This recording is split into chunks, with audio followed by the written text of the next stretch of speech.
শুধু তাই নয়, এমনও মাহফিল চলে গেছে টুপি দেখে আর কণ্ঠ দেখে আমার চেহারা না দেখেই বলছে যে উনি তো সাইদি সাহেবের লোক।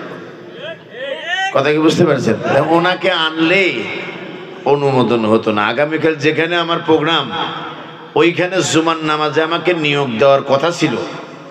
সেই নিয়োগ দিতে গিয়ে আমার কাছে মেসেজ গেল, সব ঠিক, বলছে যে উনি কিন্তু চেতনায় রাজাকার, উনি আসলে কিন্তু আপনি বিএনপির নেতা, আপনার 1 ডজনের মতো মামলা হতে পারে। প্রিয় ভাই, সব হওয়া চাকরি বাতিল হয়ে গেল। সেই মাঠে আগামীকাল আমি প্রধান বক্তা হিসেবে কথা বলবো। পরিবেশটা কেমন উত্তপ্ত হতে পারে একটু বলেন তো দেখি। প্রিয় বন্ধুগণ, 10ম বার্ষিকী 2 দিন ব্যাপী তাফসির মাহফিল। আমি অযোগ্য মানুষ হয়ে মুখ দিয়ে বলে ফেলেছি তাফসির মাহফিল। আর কোনো ওয়াজ মাহফিল আগামী থেকে আর লিখবেন না ইনশাআল্লাহ, আপনার তাফসির মাহফিল লিখবেন। বলেন ঠিক কিনা? এটা যখন কেউ বাতিলপন্থী পড়বে ভিতরে আগুন ধরবে খালি, কিন্তু কাউকে বলতে পারবে না, মাইর খাবে কিন্তু বিচার চাইতে পারবে না। ঠিক আছে তো? এরকম পরিবেশ হবে। এই জন্য আপনারা ওয়াজ মাহফিল না লিখে ইনশাআল্লাহ তাফসির মাহফিল লিখবেন। আপনারা কি কথাটাকে সমর্থন করেন? সৈয়দ গোবিন্দ প্রামাণিক পাড়া জামে মসজিদের উদ্যোগে আয়োজিত 10ম বার্ষিকী 2 দিন ব্যাপী ওয়াজ মাহফিল, এই ব্যাপারে আমার একটি পরামর্শ দিচ্ছি আপনাদেরকে।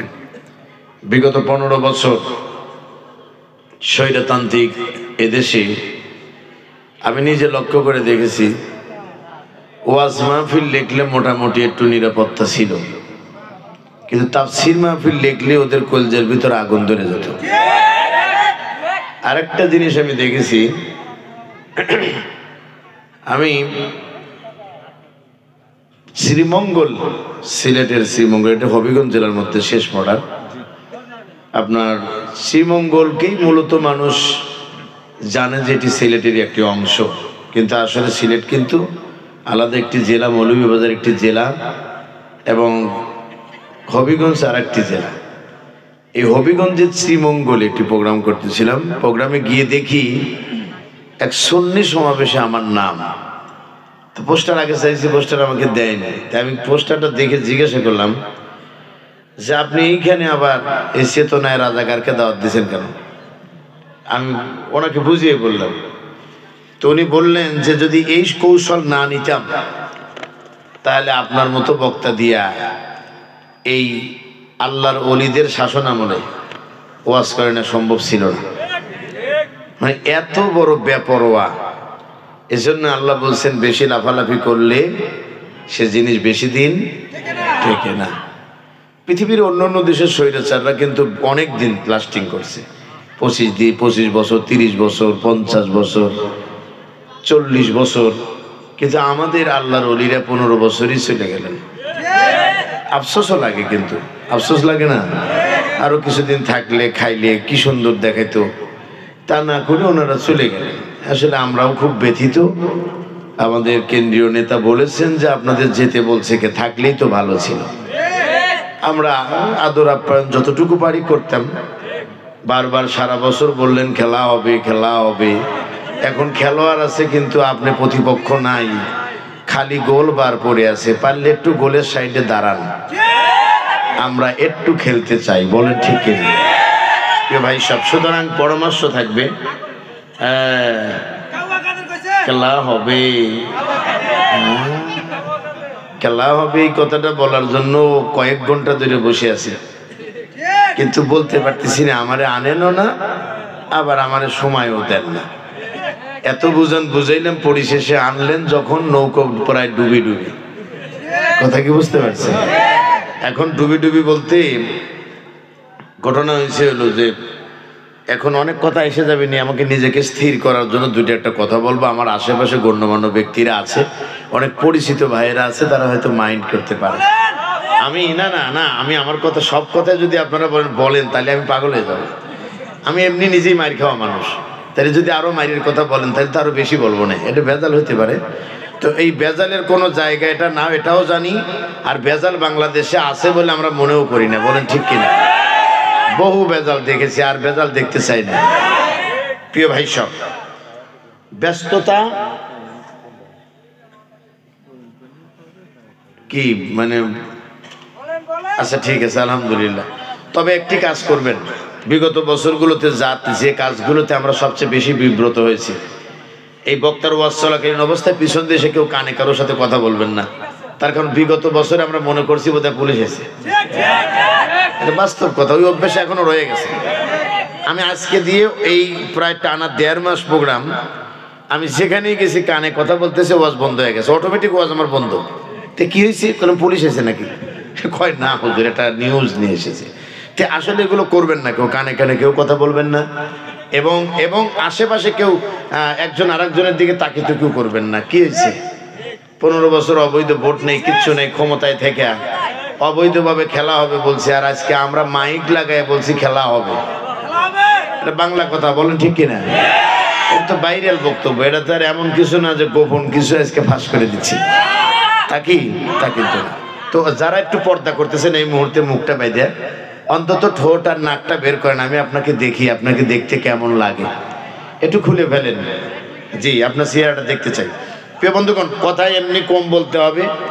12টার পরে আমাকে কেউ আপনারা অনুরোধও করবেন না, আবার আশ্বস্তও করবেন না, বলবেন দোয়া করে চলে যান গা।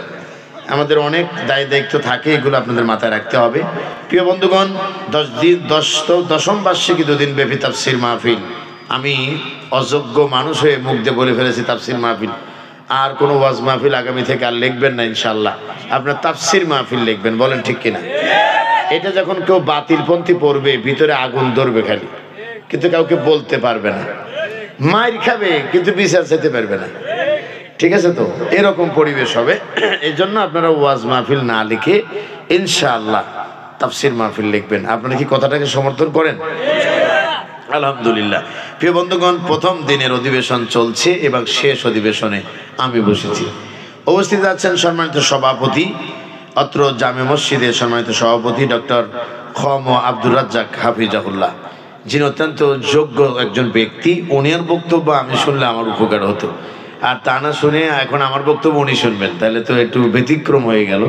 তারপরে উনি যেন ক্ষমা সুন্দর দৃষ্টিতে দেখেন, দোয়া করছি মহান আল্লাহ পাক বাকি জীবনটা এভাবে সম্মানের সাথে কোরআনের পথে চলার তৌফিক দেন, বলেন আমিন।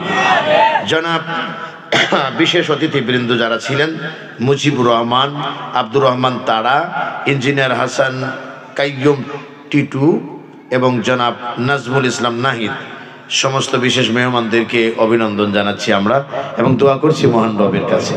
সে সাথে প্রধান অতিথি হিসেবে যিনি অলঙ্কিত করেছিলেন, আপনাদেরকে বক্তব্য শুনে ধন্য করেছেন, বাংলাদেশ শহীদি কাফেলা বাংলাদেশ জামাত ইসলামীর সিরাজগঞ্জ জেলা শাখার সংগ্রামী সেক্রেটারি জনাব অধ্যাপক জাহিদুল ইসলাম, যিনি আগামী দিনের আপনাদের নমিনি হিসেবে বিবেচিত, আলহামদুলিল্লাহ বলেন।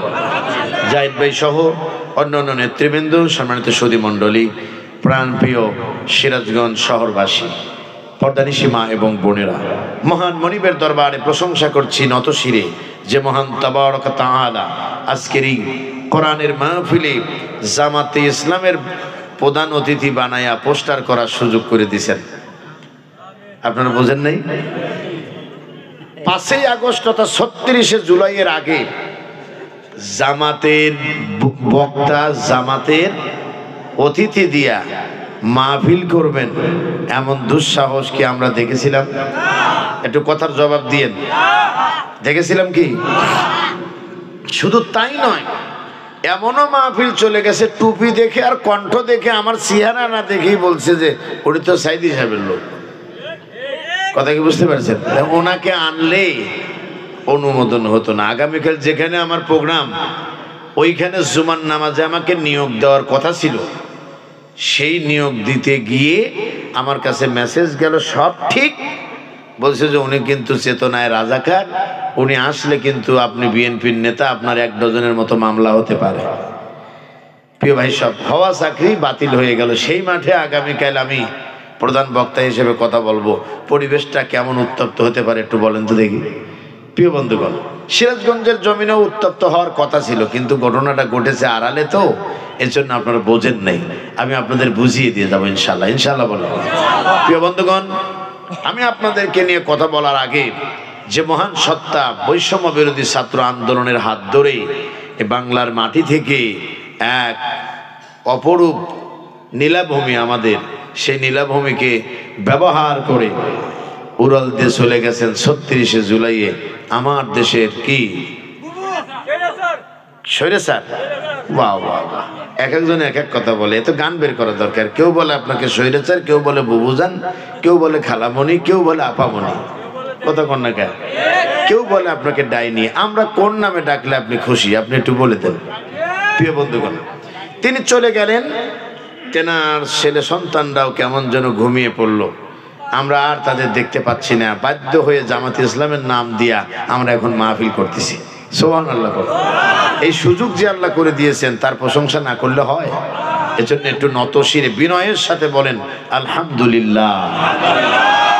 বাক স্বাধীনতার পূর্ণ স্বাধীনতা যদিও এখনো হয় নাই, বাক স্বাধীনতার পূর্ণ স্বাধীনতা পেতে হলে এ কোরআনকে শুধু মাহফিলের মঞ্চে রাখলে হবে না, এ কোরআনকে দিতে হবে পার্লামেন্টের অধিবেশনে, এবং সেখান থেকেই অনুমোদন হবে এদেশের মানুষের বাক স্বাধীনতার পরিপূর্ণ অধিকার তাকে ফিরিয়ে দেওয়া হবে। কোন নেতার বাবার ক্ষমতা থাকবে না কোন প্রজার গায়ে হাত দেওয়া, কোন নেতার বাবার ক্ষমতা থাকবে না প্রজার দিকে চোখ বাঁকা করে তাকানো। বলেন ঠিক কিনা? আমরা এই বৈষম্য বিরোধী ছাত্র আন্দোলনের নেতৃবৃন্দ সহ গোটা বাংলাদেশের আপামর ছাত্র জনতাকে বুঝতে চাই, বৈষম্য দূর করার জন্য যা করেছেন, এবার বৈষম্য দূর করার স্থায়ী সমাধান হলো কোরআন। এ কোরআন বাস্তবায়নের আন্দোলনে সবাই যুক্ত হন, তাহলে দেখবেন এদেশে আর বৈষম্য থাকবে না। বলেন ঠিক কিনা? আমার বন্ধুগণ, মহান আল্লাহর প্রশংসা করে পড়ছি আলহামদুলিল্লাহ। বলুন সবাই রব্বানা লাকাল হামদ হামদান কাসীরান তাইয়্যিবান মুবারাকান ফীহি। এই যে সাউন্ড একটু বাড়বে হালকা, হ্যাঁ একটু দিয়ে নিকো দিয়েন। হ্যাঁ আমার বন্ধুগণ, বিশ্ব নেতার প্রতি আমাদের গভীর শ্রদ্ধা এবং ভালোবাসা। আমরা যে নেতাকে পেয়েছি, আমরা এমন নেতা পাইনি যে নেতার কর্মীরা কি বলবো কিছু, যে নেতার পিএস 400 কোটি টাকার মালিক সাংবাদিকদের সামনে এসে গর্ব করে বলে আমার পিএস এখন আর বাই রোডে চলে না, এখন তিনি হেলিকপ্টার ব্যবহার করে। শয়তান আশ্চর্য হয়ে বলে আমার নিজেরও তো লজ্জা করে ম্যাডাম, কিন্তু আপনি কি করে নির্লজ্জ হয়ে বললেন? তার কারণ এত টাকা চুরি কিভাবে করতে হয় আমি নিজেও তো কৌশল জানি না। আমার সোয়া পেয়ে যে আপনার কর্মী আমার চেয়ে বড় শয়তান হয়ে গেল, এটাও তো বড় দুঃখের বিষয়। পীর সাহেবের মুরিদ যদি পীরের সে যোগ্যতা অর্জন করে, পীর সাহেব তখন আতঙ্কিত হয়ে বলে এ মুরিদ থাকার সে না থাকাই ভালো ছিল। তো শয়তান হয়তো আফসোস করে বলে তোমাদের কর্মকাণ্ড দেখে আমার মনে হয় এটা এরকমের মুরিদ আমার না হয় ভালো ছিল। ঠিক কিনা বলেন? একদিনও ঠিক মতো ভোট হয় নাই। আপনারা কি ভোট দিতে পারছেন? একদিনও ঠিক মতো ভোট হয় নাই। পরের দিন বিজয় মিছিল আর ব্যানার ফেস্টুনে লেখা আছে বিপুল ভোটে নির্বাচিত জনপ্রতিনিধি।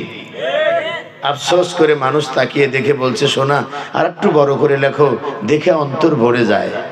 তার কারণ ভোট দিছে কি এই লোকটাকে খুঁজে পাওয়া যায় না, তবে পাওয়া গেছে একজনকে, তিনি 10 বছর আগে মারা গেছে।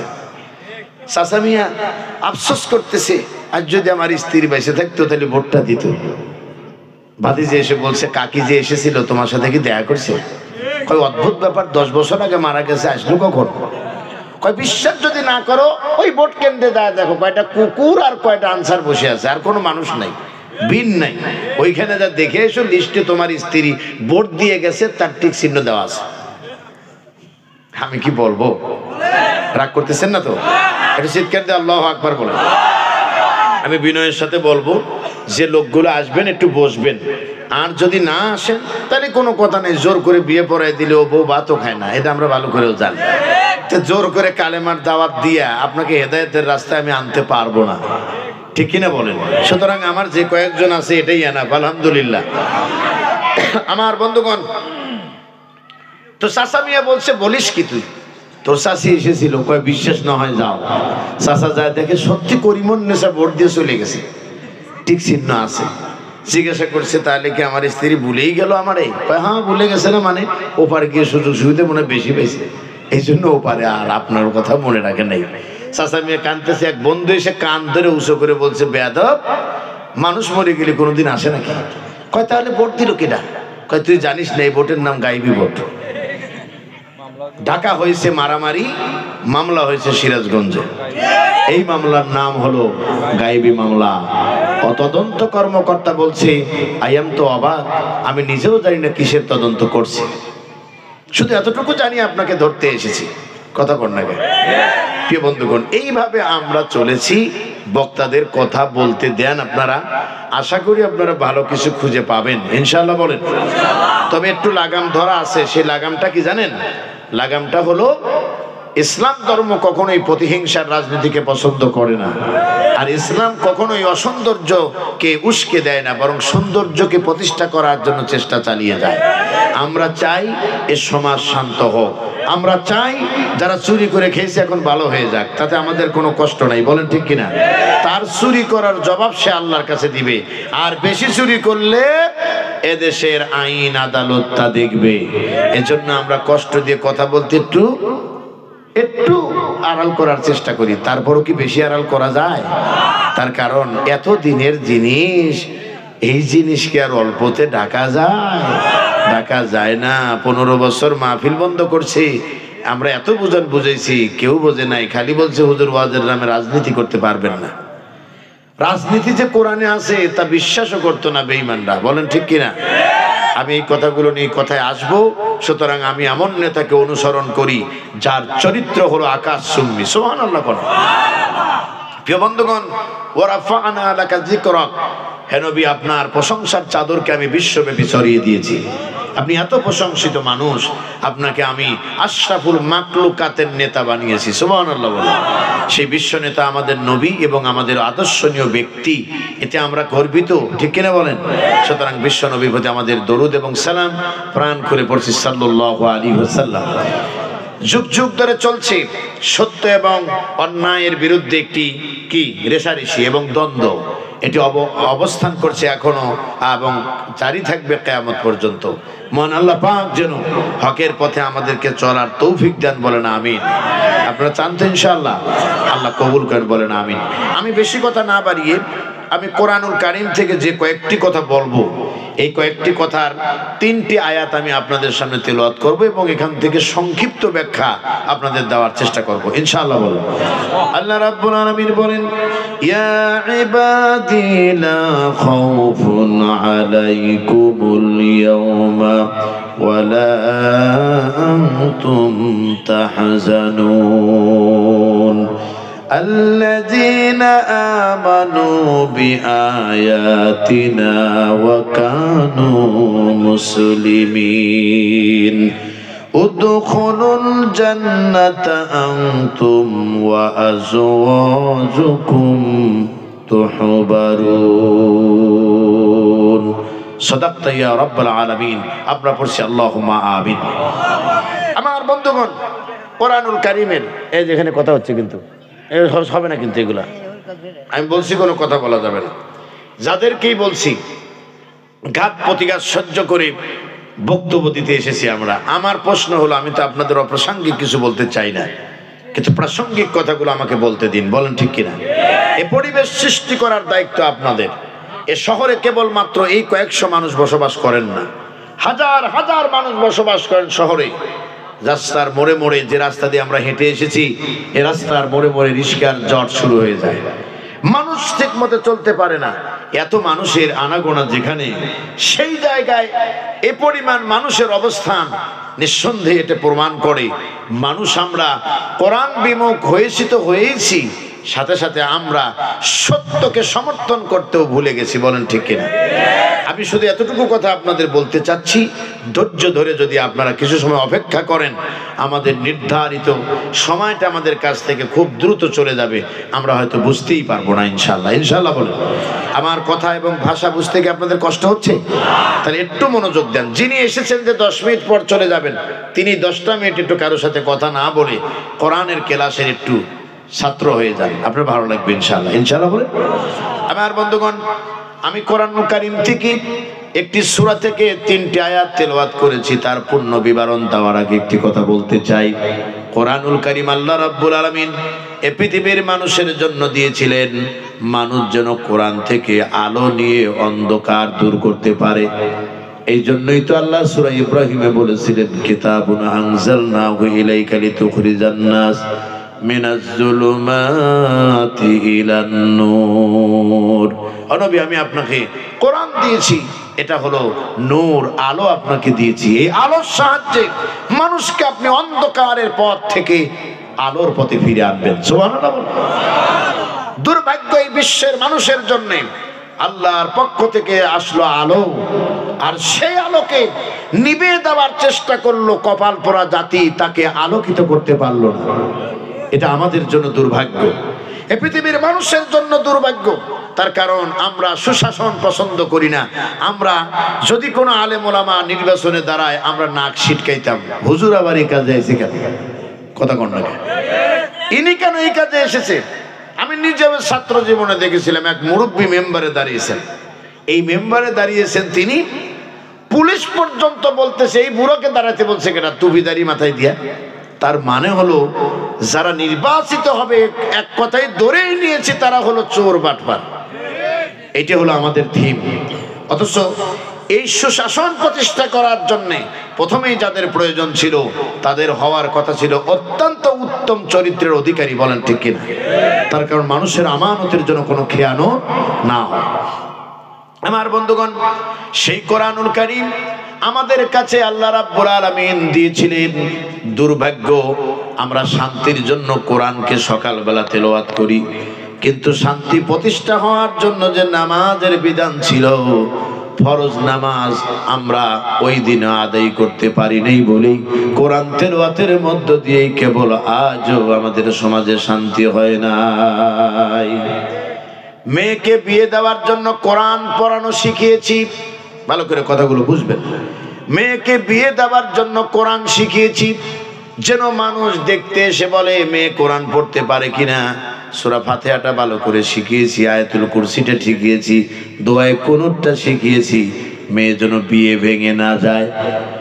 বিয়ের চিন্তা না করে এ কোরআন শেখার মধ্য দিয়ে যদি কোরআন অনুসরণ করার কথাও যদি শিখাতে পারতাম, শুধু বিয়ে সফলতা নয়, গোটা জীবনটাই সফল হয়ে যেত। কপাল আমাদের খারাপ, এজন্য আমাদের চিন্তা চেতনায় মরিচা ধরেছে। বলেন ঠিক কিনা? সংগ্রামী ভাইয়েরা আমার, আমি তেলাওয়াত করেছি কোরআনুল কারীমের 43 নাম্বার সূরা। একটু আওয়াজ দিয়ে বলেন কত নাম্বার সূরা? আগামীকাল যদি কেউ প্রশ্ন করে আপনাদেরকে, যেন আপনারা বলতে পারেন, এই জন্য পূর্ণ সূরার বিবরণ আমি আপনাদের দিয়ে দিচ্ছি। 43 নাম্বার সূরা, সূরার নাম সূরা যুফরুত। জোরে বলেন সূরার নাম কি? এই সূরার বাংলা অর্থ হলো চাকচিক্য অথবা সোনাদানা, স্বর্ণ যাকে বলা হয়। আমার বন্ধুগণ, আগামীকাল যদি বাংলা ভাষায় প্রশ্ন করে কোন সূরার ওয়াজ শুনেছেন, আপনি বলবেন কি? সোনা দানা, এই সূরার ওয়াজ শুনেছি। সুবহানাল্লাহ।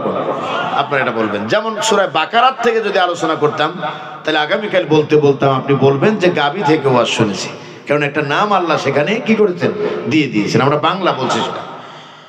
এই সূরাটিতে সর্বমোট আয়াত সংখ্যা হলো 89টি। এটা আওয়াজ দিয়ে বলেন তো কয়টি? 89টি। রুকুর সংখ্যা হলো 7টি। এবং এই সূরাটি মানবতার নবীর উপরে নাজিল হয়। প্রধানত দুই ভাগে কোরআন নাজিল হয়েছে, একটি মক্কা আর একটি মদিনায়। এই সূরাটি নবীজির উপরে নাজিল হয় তার মক্কা জীবনে। কোথায় নাজিল হয়? মক্কা জীবনে। আমি তেলাওয়াত করেছি 68, 69 এবং 70 নাম্বার আয়াত। সুবহানাল্লাহ বলেন। এই তিনটি আয়াত থেকে বর্তমান সময়ের অবস্থার আলোকে কিছু কথা বলার ইচ্ছা পোষণ করেছি। ওমা তৌফিকি ইল্লা বিল্লাহ। আমরা পড়ছি আল্লাহুম্মা আমিন। সম্মানিত ভাইয়েরা আমার, যে আয়াত তিনটি তেলাওয়াত করেছি তার প্রথমটির অর্থ হলো কিয়ামতের মাঠ যখন আরম্ভ হয়ে যাবে। কিয়ামত বলতে কিছু আছে, এটা কি আপনারা বিশ্বাস করেন? একটু বিশ্বাস করেন কিনা বলেন। কিয়ামত বলতে একটা জিনিস আছে, সেই কিয়ামত কিভাবে হবে এটার আমরা বিবরণ কোরআন থেকে পাই, এবং সেটা শোনার পরেও আমরা কি বিশ্বাস এতটা আনতে পারি না। আল্লাহ পাক বলেছেন ইজাস সামাউ ফাতারাত ওয়া ইজাল কাওয়াকিবু ইনতাসারাত ওয়া ইজাল বিহারু ফুজ্জিরাত ওয়া ইজাল কুবুরু বুসিরাত। বলেন আল্লাহু আকবার। আকাশ ফেটে যাবে, আকাশের তারকারাজি, নক্ষত্ররাজি, সৌররাজি, গ্যালাক্সি, এগুলো সব জমিনের দিকে ধাবিত হতে থাকবে। সমুদ্রের পানিগুলোকে উতলিয়ে দেওয়া হবে, একবারে পানি যে যেখানে আছে সব জায়গায় পানি আর পানি হয়ে যাবে। সমস্ত আকাশ থেকে যেগুলো পড়বে পানির ভিতরে পড়তে থাকবে, আর কবর থেকে আল্লাহ রাব্বুল আলামিন মাটি ভেদ করে সব কিছু বের করে দিবেন। সুবহানাল্লাহ বলুন। এবং সেই কিয়ামত আরম্ভ হয়ে যাবে। তাফসীরের ভিতরে লেখা হয়েছে, যখন আকাশ থেকে সমস্ত নক্ষত্ররাজি এবং সৌররাজি সব যখন নিচে পড়বে, বাতাস প্রবাহিত হওয়ার পরে এত জোরে গোরপাক খেতে থাকবে যে গোটা পৃথিবীর পানিগুলো সেদিন জাহান্নামের আগুনে পরিণত হয়ে যাবে। এত ভয়ঙ্কর একটি সিংহায় ফুৎকার আল্লাহ পাক ইসরাফিল আলাইহিস সালামকে দিয়ে দিবেন। এখন প্রশ্ন হলো, কি এমন সেই সিংহা যেখানে ফুৎকার দিলে গোটা পৃথিবীটা তছনছ হয়ে যেতে পারে? সেই জিনিসটা হলো, আমি আপনাকে বুঝিয়ে দিই। কিছুদিন আগে চীন অথবা জাপানে, সম্ভবত আপনারা দেখেছেন কিনা জানি না, একটি ব্রিজ অথবা একটা উড়ন্ত সেতুকে ধ্বংস করার জন্যে এবং ইন্ডিয়াতে একটি ভবনকে যখন সে দেশের ইঞ্জিনিয়াররা বলল এটাতে বসবাসের উপযোগী নয়, অথবা এই মানের সেখানে কোনো কি বলে মেডিসিন ব্যবহার করা হয়নি, এই মর্মে যখন সিলগালা করে দিল, রিমোট কন্ট্রোলের সাহায্যে দূর থেকে সেটিকে ভূপাতিত করার মতো সেটিকে ধ্বংস করলো। আমি এই দৃশ্য দেখার পরে আমার মনে পড়েছিল কিয়ামতের সেই দিনের কথা, যেদিন ইসরাফিল আলাইহিস সালামের হাতে সিংহা থাকবে এবং এক একটি অগণিত সেই ছিদ্রের ভিতর দিয়ে, একটা ছিদ্র দিয়ে গোটা পৃথিবী যাওয়া আসা করতে পারে। চিল্লায় বলেন আল্লাহু আকবার। এত বড় ভয়ঙ্কর কথা আপনি কি একবার ভেবে দেখেছেন যে একটা ছিদ্র দিয়ে তামাম পৃথিবী যাওয়া আসা করতে পারবে? এভাবে ইসরাফিল আলাইহিস সালাম পৃথিবীর কোনো পাচ্ছে আজ পর্যন্ত বলতে পারে নাই যে তিনি একাধিক ফুৎকার দিবেন, বরং হ্যাঁ, প্রথম ফুৎকার দিবেন তিনি পৃথিবীকে ধ্বংস করার জন্য। একটা ফুৎকারই গোটা পৃথিবীটা তুলার মতো উঠতে থাকবে। আর দ্বিতীয় ফুৎকার যেটা দিবেন, সূরা সাফফাতে যেটা বলা হয়েছে, এই ফুৎকার বলতে কিয়ামতের দিন মানুষকে ওঠার জন্য আল্লাহ সুবহানাহু ওয়া তাআলা যে সুযোগ দিবেন, সেই ফুৎকারের কথা বলা হয়েছে। আমরা আমাদের পয়েন্টে চলে যাচ্ছি। আল্লাহ রাব্বুল আলামিন সেই কিয়ামতের দিন যখন মানুষ দাঁড়াবে, মানুষের ভিতরে এক উৎকণ্ঠা, আতঙ্ক ভাব, অনুভব ভিতরে কাজ করতে থাকবে। সেই কিয়ামতের দিন আল্লাহ সুবহানাহু ওয়া তাআলা তিনি বান্দাদেরকে ডাক দিবেন। সুবহানাল্লাহ বলেন। ডাক দিয়ে কি বলবেন? ইয়া ইবাদি, হে আমার বান্দাগণ, ভালো করে শোনো, লা খাউফুন আলাইকুমুল ইয়াওমা ওয়ালা আনতুম তাহজানুন। হে আমার বান্দা বান্দিরা, ভালো করে শোনো, আজকের এই দিনে তোমাদের কোনো ভয় নাই, তোমাদের কোনো চিন্তা নাই। একটু চিৎকার দেখি আল্লাহু আকবার বলা যাবে? আর মধ্যে আরেকটা প্রশ্ন জিজ্ঞাসা করতেছি, আপনাদের কি কষ্ট হচ্ছে? খারাপ লাগতেছে মনে হয়, এইটা বেশি লাগতেছে। তাহলে আমি আপনাদের যা বলেছি তা না শুনে একজন বসেন, একজন ওঠেন, এরকম একটি দৃশ্য আমি দেখতে পাচ্ছি। আপনি মনোযোগ না দেওয়া পর্যন্ত আমি আমার অবস্থানকে তুলে ধরতে পারবো না। সংগ্রামী ভাইয়েরা আমার, শুধু এতটুকু কথা বলতে চাই, এই আলোচনা কেবলমাত্র আপনাদের খুশি করার জন্য হলে আমি আল্লাহকে পাবো না, বরং এটা যদি আল্লাহর সন্তুষ্টির জন্য হয়, আমি আল্লাহকেও পাবো, আপনাদেরকেও পাবো। বলেন ঠিক কিনা?